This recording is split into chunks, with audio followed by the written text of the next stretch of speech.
I'm with the amazing Patricia Arquette. So, first question. You are a big advocate for diversity, and also during your acceptance speech at the Oscars, you called out for equal pay.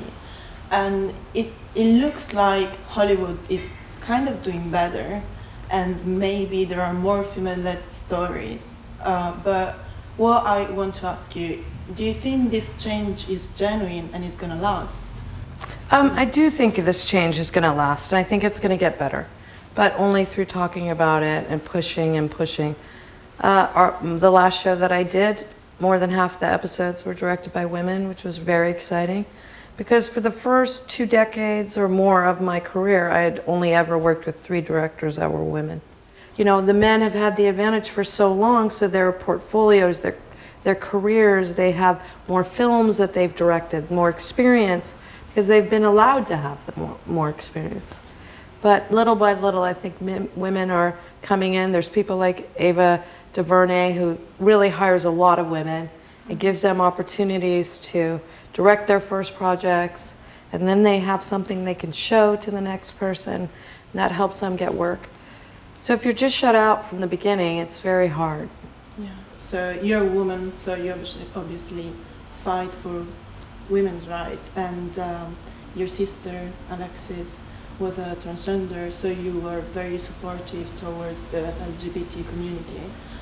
But what if, like, for people who don't have connections with anyone in the community, or who are, for example, men, how do you get them to be interested and actively fight for rights that are not directly connected to them?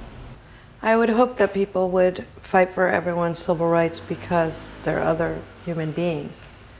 I mean, you may not have someone in your life who's LGBT, but you should be able to have the capacity as a human being to just understand the fairness of fighting for someone's civil rights, or imagine yourself in their position. Now we're in a position in America where a child can be raped by her grandfather and impregnated and cannot have an abortion, and if she goes to another state, she can go to jail for having had an abortion. It's crazy. The rapists spend less time in jail than the woman would spend having an abortion. That's really crazy. Yeah. It's bizarre. So yeah, I in that speech I talked about equal pay for women and equal rights for women, because women still don't have constitutional equal rights spelled out in the Constitution in America. So that's why a lot of people are talking about the Equal Rights Amendment, which almost passed in the 70s but didn't. But recently 2 states ratified. So that's very significant that after 36 years, people are talking about women's rights again. And now that we have all these horrible new laws, why are women in this position that lawmakers can talk about their health and dictate their health decisions?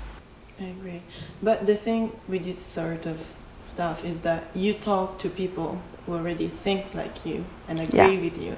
Right. So how do you convince people who don't agree? That's the big challenge, I think. Most people don't live alone in a bubble. Most people do know somebody or love somebody who is LGBT or who are women. So often it's also talking about that. You really want that for your sister? Would you really want to live in a country where your granddaughter can have female genital mutilation? There's so many things. Honestly, from the outside it looks like women have equal rights in America, but when you start really dissecting things like child marriage in America, or that women can be forced to co-parent with their convicted rapists in some states. But I don't think this, even when I explain that to men, when I start pointing out all of these things, they go, oh my God, I didn't know that. So I think part of it is educating people too. I think a big part of it's educating people, having these conversations, and people should care about these things. And even if there's many people who, if you talk to them, yeah, they'll agree with you, but they don't go out and vote. Yeah. And if they don't go out and vote, it doesn't matter if you agree with me, because you're helping people get in positions of power who do make the decisions, who are discriminatory. So I think a big part of it is recognizing it's our responsibility to be politically active. It's hard to wake people up, to have empathy for one another. All we can do is talk about it. All we can do is have those conversations. Thank you so much for today. And if you want to hear more about equal pay and all the topics we discussed today, here below there are all the links attached.